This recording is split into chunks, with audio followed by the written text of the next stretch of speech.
अस्सलाम वालेकुम, मैं हूं अलीना फ़ारूक शेख। और सिर्फ हुकूमत नहीं, 2017 के जाली मुकदमे बनाने वालों का एहतसाब भी चाहते हैं। नवाज शरीफ ने एक बार फिर आज ये बयानिया, ये मुतालबा दोहरा दिया है। नाउ रिवाइंड टू सितंबर, जब नवाज शरीफ की वतन वापसी का ऐलान हो चुका था और उसके बाद नवाज शरीफ ने नारा लगाया कि 2017 के जो साजिशी किरदार है उनका एहतसाब बड़ा ज़रूरी है, उसके बगैर मुल्क आगे नहीं बढ़ सकता। लेकिन फिर शहबाज शरीफ साहब की हंगामी तौर पर लंदन रवानगी और ये खबरें आना कि वो पैगाम लेकर गए हैं कि ये नारा, ये मुतालबा के एहतसाब होगा, दोबारा मत दोहराया जाए। और हुआ भी कुछ ऐसा ही। नवाज शरीफ साहब की उसके बाद एक तवील खामोशी, और ख़ामोशी पर उठने वाले बहुत से सवालात। इन सवालात से मुतल्लिक जब पूछा जाता मुख्तलिफ़ प्रेस कॉन्फ्रेंसेस में लीगी रहनुमाओं से, तो वो रहनुमा जो कि पहले ये कहते थे कि 2017 के साजिशी किरदारों को मुल्क की तरक्की और इस्तेहकाम के आड़े समझते थे और ये कहते थे कि इनके एहतसाब के बगैर मुल्क की तरक्की और इस्तेहकाम मुमकिन नहीं, वो ये जवाज़ पेश करना शुरू हो गए कि इंतकाम नहीं, अब सिर्फ माशी इस्तेहकाम, मुल्की इस्तेहकाम हम चाहते हैं।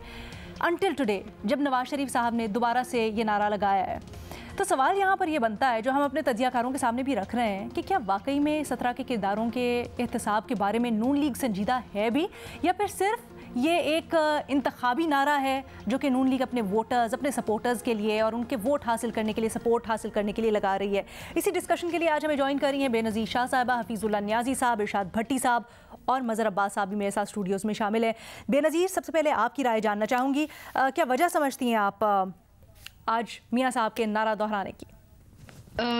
अलीना, मेरे नहीं ख्याल से इस पैनल पे किसी को भी ये लगता होगा या किसी को भी ये गलत फहमी होगी कि अगर मुस्लिम लीग नून की कल हुकूमत बनती है तो वो एहतसाब करेंगे, ख़ास तौर पे उन जनरलों का जिनका नवाज शरीफ साहब नाम ले चुके हैं माजी में। अच्छा, जब मैं आपका ये सवाल पढ़ रही थी तो मुझे एक इंटरव्यू याद आ रहा था शहबाज शरीफ साहब का, जो उन्होंने अगस्त में दिया मेरे ख्याल से सलीम साफ़ी साहब को, और वहां पे भी उनसे इसी किस्म का सवाल पूछा गया कि वो एक था टाइगर, एक था बयानिया टाइप का, कि वो बयानिया का क्या हुआ जो आपने एहतसाब के बयानिया की बात की थी। तो शहबाज शरीफ साहब ने जवाब दिया कि देखिए, माजी में तो सियासतदान भी इस्तेमाल होते रहे हैं, तो किसी एक इदारे या किसी एक शख्स की गलती नहीं है, बेहतर होगा हम सब गलतियों से सीखें और आगे बढ़ें। अच्छा, मैं इस इंटरव्यू का जिक्र इसलिए कर रही हूँ क्योंकि इस वक्त लग ये रहा है कि पार्टी शायद नवाज शरीफ साहब की है, लेकिन जो बयानिया जीता है इस वक्त पार्टी में वो शहबाज शरीफ साहब का है। और इस वक्त ये भी लग रहा है कि इस वक्त मुस्लिम लीग नून काफी हद तक एस्टैब्लिशमेंट के साथ एक पेज पे है, और हम सबको पता है कि एस्टैब्लिशमेंट जो है वो अपने लोगों का एहतसाब नहीं होने देती। तो नवाज शरीफ साहब कह तो रहे हैं कि सिर्फ हम हुकूमत नहीं बनाना चाहते, हम एहतसाब भी करना चाहते हैं, लेकिन फोकस सारा हुकूमत बनाने पे है। एहतसाब की बातें तो कभी कभी मेरे ख्याल से अब हम कई दिनों के बाद हमें आज ये सुनने को मिला है, वरना फोकस जो दिन का, रोज का जो फोकस है वो है हुकूमत बनाने में, सियासी इत्तेहाद बनाने में। कुछ सदर की भी बातें हो रही है, सदर कौन बनेगा, 18वीं तरमीम को क्या किया जाएगा। ऐसा लग रहा है कि इलेक्शन नहीं होने जा रहे, हुकूमत बनने जा रही है, और मुस्लिम लीग नून की जैसे हुकूमत बन गई है और उनको 2/3 अक्सरियत भी मिल गई है। और इसी वजह से मेरे ख्याल से आज नवाज शरीफ साहब ये पूछ रहे थे कि पता लगाना पड़ेगा कि वो लोग कौन थे जिनने मुझ पे गलत मुकदमात बनाए और झूठे मुकदमात बनाए, जबकि मेरे ख्याल से नवाज शरीफ साहब को पता है कि वो लोग कौन थे जिनको वो माजी में 5 का टोला कहते रहे हैं। उनमें से आज उन्होंने सिर्फ 2-3 के नाम लिए, सबके नाम भी नहीं लिए। तो एक किस्म की लगता है कि सिलेक्टिव अकाउंटेबिलिटी की बात हो रही है, क्योंकि अगर एहतसाब होना होगा तो फिर सबका ही होना चाहिए। तो मैं आखिर में सिर्फ ये कहूंगी कि ये जो बयानिया है, जो जैसे आपका सवाल है कि ये मेरे तो ख्याल से ये इलेक्शन तक ही रहेगा, कभी हमें सुनने को मिलेगा, कभी नहीं मिलेगा, और इसकी 2 ही वजूहत हैं। एक, कि वो जो एक पेज है उसको खराब नहीं करना, और दूसरा कि मुस्लिम लीग नून को अंदाजा है कि माजी में जब वो एक जनरल के एहतसाब की बात कर रहे थे और करने गए थे तो फिर उनके साथ क्या हुआ था। हफीजुल्लाह नियाज़ी साहब, आप क्या समझते हैं, वजह क्या है? मुझे पहली तो बात है कि कुछ गलतफहमी है, और इसलिए कि मेरा जो ज़ौक़ और शौक़ है वही मुझे मजबूर करता है कि मैं अपनी सहूलत के मुताबिक अपनी गलतफहमी रखूं कि शायद नवाज शरीफ साहब जो है वो बिल आखिर जब कोई ऐसा मौका है तो हो सकता है स्पैनर इन द वर्क्स बने या रंग में भंग डाल दें। अच्छा देखिए अलीना, दो तीन बातें ध्यान में रखें। ये जो बयानी है ना मुख्तलिफ किस्म के, ये ब्लो हॉट ब्लो कोल्ड, ये हर पार्टी के अंदर है।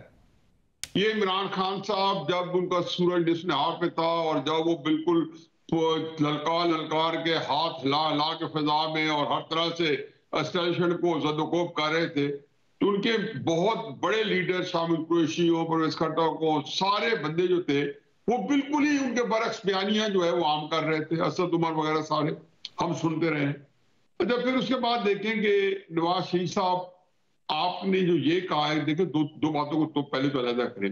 नवाज शरीफ साहब ने कौन सा बयानी तब्दील किया है या अपनी जो बात है उसके अंदर किस वक्त की है? ये तो कहते कि ठीक है, बात के दरमियान में एक पीरियड है जिसमें खामोश हो गया या मरीम नवाज साहब ने चुप कर रोजा रख लिया, हम देखते रहे। ये नवाज शरीफ साहब ने एक बयानी छोड़ के गए, फिर जेल में चले गए। अभी वो जेल में थे कि मुस्लिम नून जो है वो लीडर ऑफ द ऑपोजिशन बन गई 2018 में। शहबाज शरीफ साहब मिसाक के मईशत पेश किया। नवाज शरीफ साहब को जब पहला मौका मिला 20 अक्टूबर 2020 के अंदर, आज से पूरे 3 साल 4 महीने पहले गुजरांवाला में जब तकरीर की तो उन्हें फिर वही दोहराया। बल्कि उन्होंने बहुत तो ये कहा कि मेरी इमरान खान साहब से दुश्मनी नहीं है, मेरी इमरान खान साहब के से मेरा कोई गुस्सा नहीं है। वो तो एक मोहरा नाचीज था। मैं तो उन्हें नाम लेके जनरल बाजा साहब और जनरल फैज हमीद साहब को एक एक उनके साथ शिकायत अपनी दर्ज कराई। 2-4 दिन बाद इमरान खान साहब ने कन्वेंशन सेंटर में इस्लामाबाद से वहां से लहरा के कहा कि तुम्हारी ये जुर्रत, अकबर नाम लेते हो खुदा का इस जमाने में, बाजवा साहब का नाम ले लिया तुम्हें, इतने मुकद्दस तरीके साहब वाले, मेरे तो पाला पड़ता है, मेरे तो घर के अंदर मौजूद है, मेरा मुंह नोचते थे बाजवा साहब की हिर्जासाई करने में, इतने तरीके साहब के अंदर उबाल थे हम। ये जो सर बाजवा थे ना, ये आपको पता नहीं है उतार से तरीके साहब का दर्जा मुकाम क्या था जब इमरान खान साहब ये एक पेज पे थे।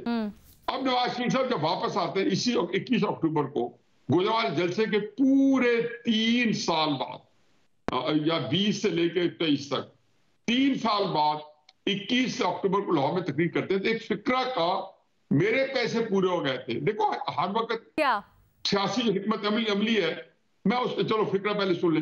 उन्होंने कहा था कि इदारों को भी और सबको हमको आईन के ताबे आना होगा, इसकी खिलाफवर्जी नहीं करनी होगी। देखिए इसके पीछे पाकिस्तान की तारीख रकम होती है।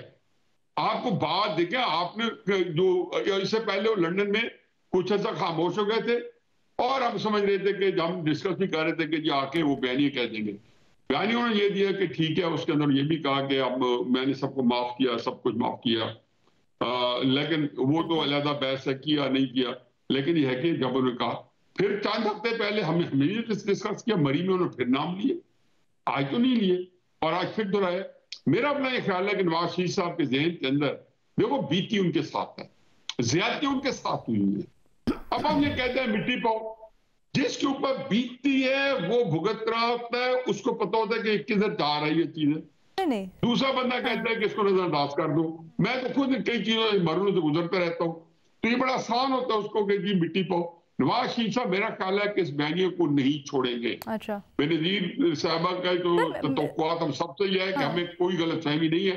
नहीं, मुझे गलतफहमी है कि नवाज शरीफ साहब, लेकिन सर मसला ये नहीं है ना, सर मसला ये नहीं है कि हम में से कोई सवाल नहीं उठा रही है, उनसे ये एक्सपेक्ट नहीं कर रहा कि आप मिट्टी पाओ। लेकिन सवाल तब उठता है कि ठीक है, आप इमरान खान को तो या उनकी पार्टी को तो ये कहते हैं ना कि वो तो इस्टेब्लिशमेंट के एहसानमंद थे या उनके तख्लीक करदा थे, लेकिन नून लीग और नवाज शरीफ से मुतल्लिक तो परसेप्शन ही यही, और खासकर गुजरांवाला के बाद कि आप इनकलाबी, आप मुजाहमत करेंगे इस्टेब्लिशमेंट के खिलाफ, और हमेशा इनका इलेक्शंस में खास तौर पे नारा भी यही रहा है। तो फिर इनकी खामोशी ज्यादा मैटर करती है।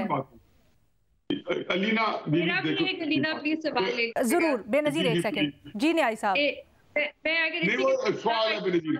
अच्छा चले बेनजीर, एक सवाल कि देखिए, अगर बयानिया तब्दील नहीं हुआ तो फिर नवाज शरीफ साहब कुछ अरसे के लिए खामोश क्यों हुए? बिल्कुल सही बात, उसकी वजह क्या? और दूसरी बात है कि उनके पार्टी के अंदर से उनके अपने लोग कह रहे हैं कि हम एहतसाब नहीं चाहते, क्यों? देखिए बेनजीर, मैंने ये पहले तो बता दिया है, मैं इस बारे में बहुत तफसील से जा सकता हूँ। अलीना का प्रोग्राम इसका मुताबिक नहीं हो सकता कि हम डिटेल में जाए। ये काफी है कि हर पार्टी का, तो मैंने बता दिया है कि इस बयानी रखने वाले बंदे कुछ बिगाड़ सकते पार्टी का। पार्टी ने बयानी अगर मुफाहमती देना है तो पार्टी मुफाहमती जाती है, और लीडर नंबर 1 का बयानिया जो है वो कई दफा प्रिवेल करते, कई दफा नहीं करता। मैं अब आपको बताऊं कि जी पहली चीज है कि अगर मैं कोई बयानिया तब्दील करना और चुप रहना, इसमें दोनों में फर्क करना चाहिए। अच्छा, मेरा ख्याल है कि आप इसी गुंजाइश निकालेंगे कि ये तब्दील करना और चुप रहना में जमीन आसमान का फर्क है। क्या फर्क है सर? थोड़ा सा मुख्तसरन समझाइएगा हमें। फर्क ये है कि चुप रहने का मुराद है कि मैं अपने बयानी के ऊपर असर्टिव नहीं रहा, मैं अपने बयानी के ऊपर पुश नहीं कर रहा हूं, मैं अपने बयानी को लेके आगे नहीं कर रहा हूं। अच्छा, इसकी वजह क्या है? मैं नाकिस मेरी हिकमत अमली होगी, ठीक है, लेकिन पॉलिटिकल स्ट्रेटेजी या सियासी हिकमत अमली जो है नाम की कुछ चीज होती है नहीं होती। ये मेरा ख्याल है इमरान खान हो, नवाज शरीफ हो, या फजल रहमान साहब हो, या जरदारी साहब हो, या चलिए मैं इसको इस तरह से समेटती हूँ कि आप एक प्रैग्मेटिज्म और आइडियलिज्म में फर्क डिवाइस कर रहे हैं। मेरे दो बातें ले लें, देखो मैं कंक्लूड नहीं कर सकूं, दो बातें ले लें जो उसमें है। जी सर। अब आप देख लें कि इस जो जंगो जिदल के माहौल में तहरीक इंसाफ नहीं एसोसिएशन की पेश पे आ गई। ये गौहर अली खान कौन आ गया? ये क्या इसकी इजाजत बेनजीर ने दी है कि बदले हुर्रियत उसको मनात है? मैंने दी है। शेर अब्दुल महमूद कहां से आ गया? अली अमीन गंडापुर, किसको नहीं पता कि ये एस्टेब्लिशमेंट का एक सिक्का बंद एक एसेट है।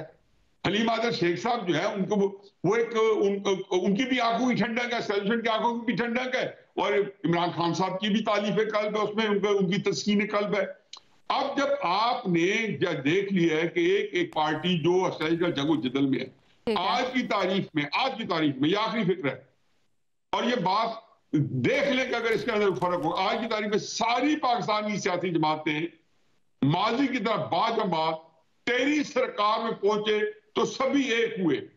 बयानियों को छोड़े कि इमरान खान का क्या है, नवाज शरीफ का क्या है, लेकिन उनकी पार्टी है जो क्वालिटेटिवली और उसकी जो सियासी लिहाज से एस्टेब्लिशमेंट के साथ हैंड ग्लव है। केपी के अंदर आप देखेंगे आएगी तरीके साहब को जलसे भी ज्यादा होंगे, सिंध के अंदर भी उनको जलसे करने दिए जाएंगे, पंजाब में अलबत्ता भी उनको स्पेस नहीं दी जाएगी। ये आपकी पूरे पाकिस्तान की तारीख 70 साल से दोबारा दोहरा रही है पाकिस्तान की तारीख अपने आप को। अच्छा, और तारीख अपने आप को दोहराती है। साहब आप ये बड़ा दिलचस्प फर्क बता रहे हैं, और ये जो आप कह रहे हैं ना कि बयानिया चेंज नहीं हुआ, बस खामोश थे, बयानिया बदला बिल्कुल भी नहीं है, इसके ऊपर जरा राय जानते हैं मदद साहब और भट्टी साहब की, लेकिन एक ब्रेक के बाद।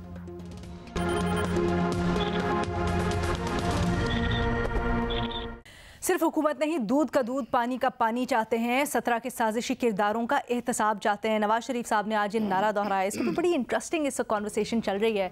भट्टी साहब, आपकी मैं राय जानना चाहूँगी। जैसे न्यायी साहब ने कहा कि बयानिया में कोई तब्दीली नहीं आई है, बयानिया वही था, बट कुछ आइडियलिस्ट सियासत और प्रैग्मेटिक सियासत के दरमियान में फ़र्क है जिसको समझने की ज़रूरत है। क्या आपकी भी यही राय है? मैडम शेख, पहले तो मुबारक हो आपको भी और कौम को भी कि अगर मैं एटमी धमाके ना करता तो 5 अरब पाकिस्तान की बजाय क्लिंटन मुझे दे देता के बाद दूसरा मेरे महबूब कायद की आया है कि तुम 190 मिलियन पाउंड खा गए हो, अगर वो ना खाते तो बिजली सस्ती हो जानी थी। मेरे महबूब कायद को तौबा तौबा तौबा, कोई बताए कि वो सुप्रीम कोर्ट ने 35 अरब वफाक को दे दिए, 30 अरब सिंध को दे दिए, अलकादर यूनिवर्सिटी मौजूद है, उसकी ज़मीन मौजूद है। इमरान खान ने कौन से पैसे खाए अलकादर ट्रस्ट यूनिवर्सिटी में? जो बेज़ाब्तगी की या खिलाफ कानून काम किया वो केस चल रहा है, लेकिन कौन से पैसे, और ये बिजली का इससे क्या तल्लक है? गरीब की बिजली और यूनिट से क्या तल्लक है? बेरब्त बातें, बेमानी बातें, लायानी बातें। दूसरा, दूध का जिस दिन हो गया ना जिक्र, दूध का हिसाब हो गया, उस दिन बहुत सारे पानी डालने वाले और दूध से पानी अलहदा करने वाले और किसी का दूध पी जाने वाले, सारों का हिसाब हो गया ना, तो कोई भी नहीं बचेगा। बड़े दिन हो गए ना, आपने भी नहीं कहा था मेरे बच्चों का दूध हिसाब, दूध पी गए तो वो अब मेरे महबूब कायद ने खुद कह दिया, तो अब मैं क्या करूं। अच्छा, तीसरी बात मैडम शेख, बात ये है कि इक़्तिदार में आकर मैं कारगिल कमीशन बनाऊंगा, बना लिया। डॉन लीक्स के किरदारों को बेनकाब करूंगा, कर लिया। इमरान खान तैरुल कादरी धरनों के पीछे किरदारों को सामने लाऊंगा, ले आए। मुशर्रफ मार्शल लॉ के हर किरदार को बेनकाब करूंगा, कर लिया। और ये थे जब अपोजिशन में साहब होते थे तब उनके बयानात, जब इक़्तिदार में आते बस उसके बाद बदल जाते हैं। जब मुश्किल वक्त आता है तो ये कभी जब कुछ खड़े होने का वक्त आता है, कभी जद्दा कभी लंदन, और जब मुश्किल वक्त आता है कभी मुशाहिदुल्लाह से वजारत ले ली, उनकी कुर्बानी दिलवा दी, कभी परवेज़ रशीद और तारिक फातमी को फारग कर दिया और उनकी कुर्बानी दिलवा दी। अच्छा मैडम शेख, बात यह है कि एवन फील्ड्स निकलने से पहले मेरे महबूब कायद ने जनरल बाजवा, जनरल फैज़ हमीद, साकिब निसार, खोसा का कहा था पहले एहतसाब फिर इक़्तिदार। फिर अचानक मुस्लिम लीग नून बोली कि ये उन पार्टी पॉलिसी नहीं है, ये उनका ज़ाती एक बयान था, वो वैसे अपनी ख्वाहिश का इज़हार कर रहे थे, हमारा इससे कोई लेना देना नहीं। और फिर मेरे महबूब कायद मीनारे पाकिस्तान पर दोनों हाथ इस तरह फैलाकर बड़ा सा दिल करके, जिस पे हम सारों ने डोंगरे बसाए थे कि बदले की भावना नहीं है मेरे दिल में, इंतकाम नहीं है मेरे दिल में, आगे बढ़ना है, मिलकर काम करना है। अब बताएं कि एवन फील्ड वाले नवाज शरीफ साहब का मैं ट्रस्ट करूं कि इनका करूं। अच्छा फिर आगे, अब मैं आज मैं अपने महबूब कायद से कहता हूं कि बिस्मिल्लाह करें प्लीज़, अल्लाह के नाम पर मेरी दस्त बदस्त ख्वाहिश है कि आप शुरू करें, क्योंकि मुझे यकीन है कि आपने ना करना है, ना आप कर सकते हैं, ना आपकी इतनी ताकत है, ना आपका इतना विजन है, ना आपका इतना पीछे माजी है, बैकग्राउंड है, क्योंकि पत्थर वो मारता है जो खुद ना इस गंगा से जिसने हाथ धोए हों।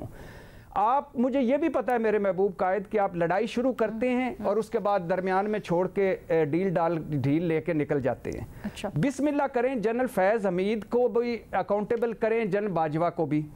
2019 में वो भी आएगा, फिर 2019 में उनसे राब्ते हो गए थे, पहले पंजाब और फिर मरकज़, वो भी आएगा कि किस तरह झूठी मेडिकल रिपोर्टों पर मुबैना तौर पर आपको बाहर भिजवाया गया, वो भी आएगा कि किस तरह लंदन में मुलाकातें हुई, वो भी आएगा कि किस तरह फिर वो इमरान खान हुकूमत से फ़ौज न्यूट्रल हुई और आप आ गए। आपके तो मौसन है जनरल बाजवा जो न्यूट्रल हुए, और उसके पीछे आपने एक्सटेंशन भी दी कुरान वाली उन पर हलफ लेकर, और उसके बाद तो अगर वो ना हटते इमरान खान से पीछे से तो आप तो फारिग हो चुके थे, ख़त्म हो चुके थे। लेकिन करें ज़रूर, मेरी ख्वाहिश है इन दोनों का भी करें और बाकी जजेस का भी करें। मैडम शेख, आखिरी बात कि पहले ज़माने में टेप रिकॉर्डर होता था और वो कैसेट फंस जाती थी। जब कैसेट फंसती थी तो वो एक दो गाने ही सुने जा सकते थे, यानी जब भी लगाते थे वही गाना चलता था। मेरे महबूब कायद की एक जगह पे फंस गए हैं, और वो है पहला मुझे क्यों निकाला, और दूसरा मेरे दौर में मुल्क बड़ा खुशहाल था। मेरे महबूब कायद को शायद ये इल्म नहीं है कि अब लोगों को ये दिलचस्पी नहीं है कि आपको कैसे निकाला, अब लोग ज़्यादा सवाल पूछते हैं कि आप वापस कैसे आ गए। अच्छा। अब दिलचस्पी ये नहीं है कि कौन जजेस, कौन जर्नैल जिन्होंने आपके फैसले खिलाफ दी, अब ये है कि कौन से जजेस हैं, कौन सी अदालतें हैं जो इतना VIP रिलीफ दे रहे हैं, कैसे दे रहे हैं। और जहाँ तक आपका ये इसमें दिलचस्पी नहीं कि आप लंदन कैसे गए, इसमें है कि आप वापस कैसे आए इतने VIP प्रोटोकॉल से, रिस्क फ्री से और वापसी और गारंटियों भरी वापसी। और जब आप कहते हैं कि मेरे दौर में मुल्क खुशहाल था, तो उसमें आप 16 महीने भूल जाते हैं शहबाज हुकूमत के, लोग वहाँ आपको कंसीडर करते हैं, और जब मुल्क और कौम का सवा सत्यानाश हो गया। तो बात ये है मैडम शेख, करना कराना कुछ नहीं, और ये एक बेमानी सी बात है, लायानी सी बात है, बयानियाँ लेस है, मकबूलियत लेस है और परफॉर्मेंस लेस है, तो इसलिए सब कर रहे हैं, बस करते रहेंगे। एक मुझे अगर एक लाइन आप बोलने दें। जी बेनज़ीर। अलीना, मैं इससे इत्तेफाक नहीं करती कि ये इंतकाम होगा। ये जो लोग हैं जिनका नवाज शरीफ साहब ने नाम दिया है, इनका बिल्कुल एहतसाब होना चाहिए, क्योंकि इन्होंने आइन की खिलाफ वर्जी की। इन्होंने माजी में मुल्क से उनके 2018 का इलेक्शन छीना। तो बात जो नवाज शरीफ साहब कर रहे थे और जो पहले करते थे और फिर खामोश हो गए, वो बात तो ठीक है, इन सब का एहतसाब होना चाहिए और मुल्क के लिए होना चाहिए। ये कोई ज्यादा तौर पे इंतकाम नहीं लिया जा रहा इनसे। बट ये इंतकाम नहीं होगा, एहतसाब कह सकते हैं। मैं मैडम शेख, मैं बेनज़ीर साहबा के साथ हूँ, और बेनज़ीर साहबा और मैं दोनों देखेंगे कि मेरे महबूब कायद इक़्तिदार में आके इनको इतना, हालांकि इनके दौर में 2 मरतबा आइन टूट चुका है, लेकिन इनको इतना आइन का फिक्र है तो ये लें साहब, मेरे महबूब कायद, कदम बढ़ाओ, हम तुम्हारे साथ हैं। मज़हर साहब, आप इत्तेफाक करते हैं कि ये सिर्फ एक सियासी बयानिया है वोटर सपोर्टर को इंगेज करने के लिए, या फिर जैसे न्यायी साहब अभी कह रहे थे कि ठीक है हम ये बात तो कर लेते हैं और गुस्से में बहुत सी बातें भी कर जाते हैं, रिटोरिकल पोजीशंस के ऊपर बात, लेकिन सियासत की अपनी कुछ हकीकतें होती हैं, मसलहतें होती हैं, उनको अंडरस्टैंड करना चाहिए। मियाँ साहब को चाहिए बेनज़ीर और भट्टी साहब दोनों को बुलाएं ताकि मियाँ साहब का बयानिया क्लियर हो जाए। अच्छा, मियाँ साहब खुद रिपोर्ट कार्ड में आ जाए। हाँ, देखिए मियाँ साहब का बयानिया तब्दील नहीं होता, मियाँ साहब तब्दील हो जाते हैं। ये क्या मतलब? बहुत सीधा सा मतलब है। आप उनके ऑपोजिशन में रहते हुए बयानात और हुकूमत में रहते हुए इक़दामात दोनों को आप देख लें तो आपको पता चल जाएगा कि मियाँ साहब किस तरह तब्दील होते हैं। इस वक्त जो मियाँ साहब बात कह रहे हैं ये लिख कर दे दें। दूसरे ये कि मियाँ साहब मुतालबा किससे कर रहे हैं कि इनका एहतसाब होना चाहिए, इनसे पूछना चाहिए। वही बात है कि आप ये कहें कि हम आके इनसे पूछेंगे, इनका एहतसाब करेंगे। ये तो ये होता है ना कि इस वक्त एज एन ऑपोजिशन लीडर अगर वो ये कह रहे हैं तो ये निगरान हुकूमत से मुतालबा कर रहे हैं। और ये पूछना किससे चाह रहे हैं, मैं यही सवाल करना चाह रहा हूं कि मियाँ साहब ये बातें आप किससे कह रहे हैं, किससे पूछना चाह रहे हैं? आप अगला इलेक्शन लड़ रहे हैं, आपकी पार्टी अगला इलेक्शन लड़ रही है, तो ये प्लेज दें कि आप अब की बार जब आएंगे तो आज जो आप बातें कर रहे हैं इस पर अमल करेंगे। क्योंकि जो हिस्टोरिकल रिकॉर्ड है जिसका थोड़ा सा इशारा भट्टी साहब ने किया वो बहुत मायूस कुन है आपका, कि आपने ये नहीं, आप पार्टी के अंदर जब 12 अक्टूबर के बाद आपने, इसमें कोई शक नहीं है कि मियां नवाज शरीफ का जो क्रेडिट है वो ये है कि उन्होंने मुस्लिम लीग जो हुक्मरानों की जमात हमेशा कहलाती थी कि जी पार्टी गई, हुकूमत गई तो मुस्लिम लीग पूरी तब्दील होकर दूसरी हुकूमत में चली गई।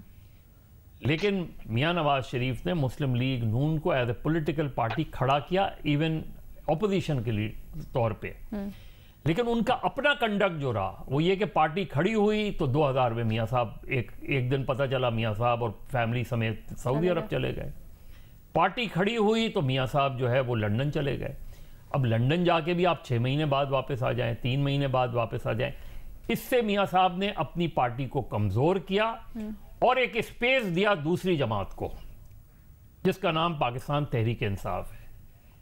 ये मियां साहब ने स्पेस दिया है, ये जरदारी साहब ने स्पेस दिया जिसकी वजह से तहरीक इंसाफ आई। आप उसे प्रोजेक्ट इमरान खान कहें, लेकिन ये हकीकत है कि ये 2008 से 2013 तक में बीच में जब तहरीक इंसाफ आई है तो इसकी वजह सिर्फ ये नहीं है कि जी ये कोई प्रोजेक्ट था, इसको सपोर्ट हासिल थी, लेकिन क्या ये जो लोग थे, ये जो तालिब इल्म थे, ये जो नौजवान थे, ये जो फैमिलीज थी, ये क्या कोई घरों से निकाल के लाई गई थी? एक माहौल बनता है, बैड गवर्नेंस की मिसालें होती हैं, आपकी कॉन्ट्रडिक्शंस, आपका परफॉर्मेंस ना देना, ये सारी चीजें होती हैं। और जो जिन ज्यादतियों की मियां साहब बात कर रहे हैं वो ज्यादतियां भी अपनी जगह हैं, लेकिन मैं इसका क्या करूं? हाँ। अगर आपके साथ ज्यादतियां हुई हैं तो आप अपनी हुकूमत में आके इन सारे लोगों का एहतसाब का मुझे कैटेगोरिकल बताएं।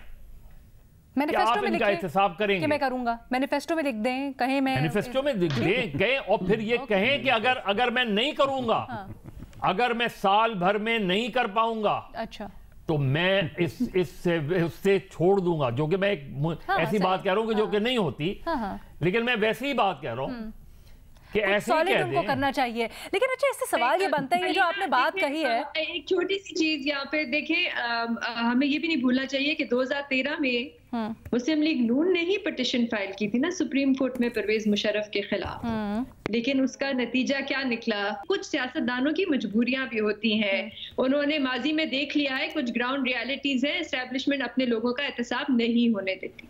नहीं, बेनज़ीर 93 में मियां साहब आए, मियां साहब ने कहा मैं डिक्टेशन नहीं लूंगा, उसके बाद उन्होंने डिक्टेशन ले ली, ही क्विट। अगर वो रिजाइन नहीं करते मैक्सिमम क्या होता उनके साथ? He was the prime minister, क्या होता बेनज़ीर? बिल्कुल ठीक है, बिल्कुल बात ठीक है। तो फिर बेनज़ीर लेकिन फिर क्या आप पिछले वाले अपने मौक़िफ़ से कि कुछ कंफ्यूज सा लग रहा है उनका बयानिया, आप ये कहना चाह रही हैं कि ये हकीकत है, इसमें कोई कबाहत नहीं है एज अ सियासी स्ट्रैटेजी? बहुत सी मिसालें हैं जिसमें नवाज शरीफ साहब ने बहुत सी बातें की और नहीं की, लेकिन हमारे पास मैं कह रही हूँ एक मिसाल ये भी है कि उन्होंने बात कही थी एहतसाब की और उन्होंने आके वो किया जब उनकी हुकूमत आई 2013 में, लेकिन उसके बाद जो उनकी हुकूमत के साथ हुआ वो भी तो हम सब के सामने है। और ये खुर्रम दस्तगीर साहब बात भी कर चुके हैं कई टीवी चैनल्स पे कि देखिए हमें याद है हमारी हुकूमत के साथ उसके बाद क्या हुआ था जब हम परवेज मुशर्रफ का एहतसाब करने गए थे। तो फिर लड़ाई छोड़ के बीच में चले जाते हैं ना, मसला ये कि लड़ाई आधी छोड़ के आप मैदान से चले जाएं और अपने सोल्जर्स को छोड़ दें कि आप लड़ते रहें, तो ये तो लीडर की क्वालिटी नहीं होती। चले, मैं न्यायी साहब से इसका जवाब देना चाहूंगी, अगर आप सही समझे बेनज़ीर, या आप कुछ कहना चाहती हैं? असल में बेनज़ीर, अच्छा ओके जी न्यायी साहब, मुझे यूं लगता है कि जैसे हम यहाँ पे वेस्टमिनिस्टर मॉडल डेमोक्रेसी जो है, जो सिस्टम ऑफ डेमोक्रेसी है, उसको डिस्कस कर रहे हैं और हमने उनको रोल मॉडल वहां से देख लिया। कोई पैमाना है इन सारी चीजों का जो हम गुफ्तगू फरमा रहे हैं, सारी अच्छी गुफ्तगू फरमा रहे हैं। ओ भाई तो फिर ऐसी बातें ना करें यार, कानों को बाहर जाते। मैं एक और बात कर रहा हूँ जी, बात यह थी कि बेनज़ीर साहब कितनी बड़ी बदतमीजियत थी, जो अलग से कंप्रोमाइज करके जाना पड़ा। फिर आई इसहाक डार को भी कबूल, गुलाम इसहाक खान को भी कबूल किया, जाफरी को भी लिया, शहजाद याकूब को भी लिया, सही है, और तगमा जमहूरियत दिया असलम बेग को, बिल्कुल सही है। देखे अच्छा, उसके बाद जो बंदा है नवाज शरीफ ने 93 में डिक्टेशन नहीं दी, घर चले गए। अगर वो ले लेते तो उनकी जो सियासत है वो उनकी डस्टबिन में पड़ी होती। वो सियासत बचा इसलिए गए कि जो 93 में उन्होंने रेजिस्ट किया, वगरना हमारी 70 साल की तारीख जो है वो बड़ी ही एक जख्म खुर्दा है। मैं ये कहना चाहता हूं कि जो कुछ मिलता है, जो करता है, मैं उसी को अपने लिए गनीमत जानता हूं। हमें ये गनीमत जाने के बजाय उन बंदों को सदोकोप करने के कि आपने आधा क्यों स्टैंड लिया, पूरा क्यों नहीं लिया। बेनज़ीर ने बड़ी खूबसूरत मिसाल दी, अच्छा तो देख लिया, मतलब इसके ऊपर पूरे पाकिस्तान के अंदर कॉन्सेंसस है दानिशवरों का जो कि नवाज शरीफ को सपोर्ट करना चाहते हैं। उनका वो ये कहते हैं कि यार नवाज शरीफ को क्या पता, आगे जो है खुदाओं को ना चैलेंज कर दे, जमीनी खुदाओं को ना आगे उनका तो ले। इमरान खान देखें, क्राइसिस ये है कि हम बट सर एक चीज न्यायी साहब, एक चीज जरूर कंसीडर कीजिए साहब, ये मसला नहीं है न्यायी साहब, देखिए मुझे एक सेकंड, सॉरी दो बातें करने दे। एक तो भट्टी साहब ने बड़ा अच्छा कहा कि इन्होंने सवा सत्यानाश किया। हकीकत यह है कि बिल्कुल भट्टी साहब सच बोल रहे हैं, लेकिन सत्यानाश का सवा सत्यानाश किया। अच्छा, सत्यानाश कौन करके किया था? जोड़ी इमरान खान और सर बाजवा की जोड़ी। आज मुझे एक और बड़ी बात बड़ी अच्छी लगी और मैं एंडोर्स करता हूं, उन्होंने कहा कि जनरल बाजवा का और फैज हमीद का इंतखाब होना चाहिए। क्यों नहीं होना चाहिए? क्या हम सारी जिंदगी 70 साल सिविलियन को इज्जत करते रहेंगे, गालिब गलौज देते रहेंगे? इजाजत नहीं है यहाँ पे।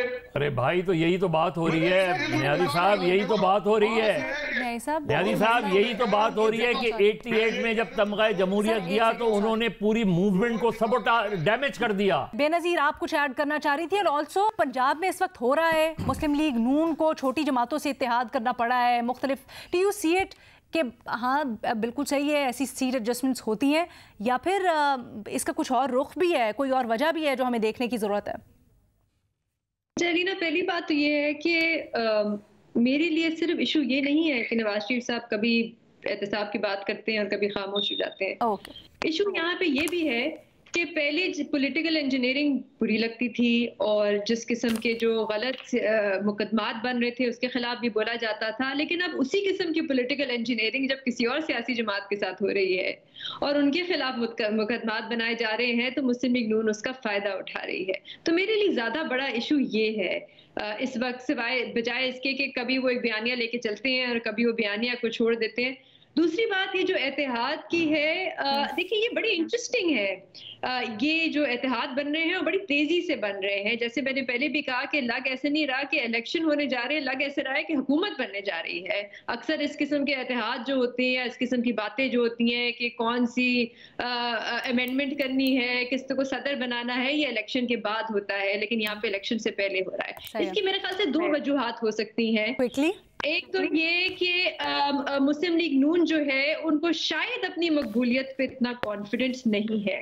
इस वक्त शायद उनको अंदाजा है कि काफी स्पेस जो है पंजाब में उनके हाथ से निकल चुकी है, तो इस वजह से वो चाह रहे हैं कि जितनी भी ज्यादा सियासी जमातों को लेके चल सकते हैं वो चले और उनके साथ अगला इलेक्शन लड़े। एक किस्म का आप कह सकते हैं एंटी पीटीआई किस्म का इत्तेहाद बन रहा है। दूसरी वजह ये हो सकती है कि जिनके साथ आजकल मुस्लिम लीग नून एक पेज पे है, शायद उनकी तरफ से भी यही इशारा है कि आप एक कोलिशन गवर्नमेंट बनाएं जिसकी एक तरह से थर्ड मेजॉरिटी हो, ताकि ये जितनी भी हमने इकोनॉमिक पॉलिसीज की हैं। अच्छा, इसका एक और भी, मेरे पास वक्त बिल्कुल खत्म हो गया, मैं चाहती हूँ बिल्कुल क्विकली भट्टी साहब को, नहीं सॉरी न्यायी साहब हो गया है, भट्टी साहब प्लीज बताइएगा कि आपको ये लगता है या पीपल्स पार्टी ये कह रही है कि ये तो कमजोर है, इनको अपनी कुव्वत पे भरोसा ही नहीं है, इस वजह से मुख्तसर तरीन।